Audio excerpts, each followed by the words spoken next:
Yep, day 2 of Repticon. And usually I never go on Sunday. I never go the second day, but I'm bored. I have nothing to do. My family went out of town to pick up my nephew from Alabama, so can't wait to see the little guy again. But yeah, I'm just at the house bored, so I'm like, I have nothing to do. I thought I had a photo shoot today, but I got the dates mixed up. It's next week, so we'll be a behind the scenes video on that. That might be my last photo shoot of the year, so vlog coming with that. But right now, since we still got like 3 or 4 hours left of the Repticon, I'm going to go back to get more content, more videos, and more pictures, because that's what Creative Reptiles is all about. We're about education and creativity, and photography is part of the creative process. I love taking pictures of reptiles. My dad just said, how many photos of snakes do you need? And I'm like, well, I can't own every snake in the world. I can't have every snake that I want to have, so I might as well photograph them. That way at least I have the memory, and I have a picture that I took myself in the style that I want of the snake that I wish I could have. So, and he was like, well, that's true. So he would rather me have 1,000 pictures of snakes than having 1,000 snakes. So headed to Repticon day 2, and we'll see what content I come from there. And also, if you watched the previous clips, Corella's doing good so far, getting to know her enclosure. She was roaming her enclosure last night. I was watching her a little bit while before I went to bed, and she's asleep now, but I'm pretty sure she'll wake up tonight once the sun goes down and roam her enclosure again. I'm going to wait till Friday before I offer her a meal. She's on frozen dog pinkies, and so I will offer her a meal. Hopefully she'll take it, won't have no issues, and see there. But right now, I love that snake. That snake is so beautiful, and I love all my snakes, don't get me wrong, but Corella is the prettiest snake in my collection. The black and whites, we spend thousands of dollars, at least $500 to $600 on black snakes, white snakes, or black and white snakes. When it comes to boas and ball pythons, people are spending $2 grand on an all black boa or something like that. But there's plenty of black and white and albino and red and orange king snakes that look just as beautiful, or is as beautiful as the boas and ball pythons. And don't get me wrong, I love my boas and ball pythons, but if you want a particular color snake and the market is just way too expensive, you don't have $2 grand to throw on a black snake or a white snake or a black and white snake or a blue-eyed Lucy or something like that, or an albino, go to the colubrids. The colubrids right now in the market are very reasonable. I'm not gonna say cheap, because some people say that a colubrid could be expensive, but very reasonable in my eyes. As somebody who works minimum wage, when it comes to, you know, snakes, I can afford the upfront costs as well as the recurring costs. I feel like I could afford more colubrids than I would ball pythons. That's just my personal opinion. You know, but you do what you do. I think when it comes to the special color waves, I think I'm gonna do colubrids, mainly king snakes. But because and I looked up pictures of king snakes, full adults, fully grown, and unlike ball pythons, their colors do not fade. Like, there are like Elsa. Elsa's a perfect example. She's a beautiful lesser ball python. Her colors are vibrant. It's amazing. That shit is gonna fade when she becomes an adult. She'll still be beautiful, especially in my eyes, because I love the fading colors in ball pythons. I think it's very unique. It shows their age, all that jazz. But for those who are very aesthetically, you know, people who care about aesthetics, because it's very weird how people care so much about aesthetics when it comes to animals.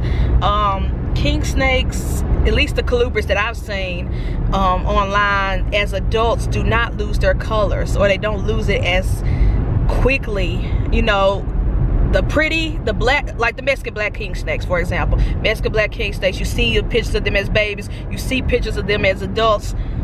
it's the same thing. It's not faded. It's not gray. It's not, you know, it's still vibrant. It's still, you still see the iridescence in the light. And it's just, oh my gosh. I'm in love with Corella. I'm in love with that snake. And I can't wait to see what these next years are gonna be like, because they can live up to 20 years, and I plan on keeping her alive till she becomes a senior citizen. And I'm gonna continue to keep her until the Lord calls her to snake heaven. So yeah, but she's just a hatchling, so we got plenty of time. And according to the feeding schedule that the breeder told me to keep her on, she should grow tremendously up to size within 2 years. So I can't wait. I can't wait to document that. Can't wait to do update videos on YouTube, you know, 1 year update, 2 year updates, 3 year updates, you know, just I'm excited. I'm excited. And again, I wasn't planning on buying a snake when I went to Repticon. I was there on a mission to get a snake rack, but since nobody's building snake racks anymore, I got a king snake.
Repticon. I came, I saw, I bought, I took great photos, great videos. I hope this all makes sense with it together.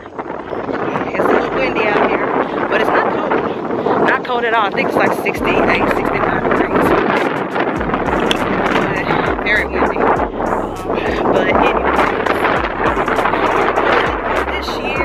Repticon. Can't wait to go to next year's shows. 9 times out of 10, the next one will be February or March. But yeah, great shows, great turnout. A lot of people came today than they were yesterday. And a lot of the snakes I saw yesterday are gone. They've been bought, so that's good for the breeders. Anyways, we are out. Check y'all in the next vlog.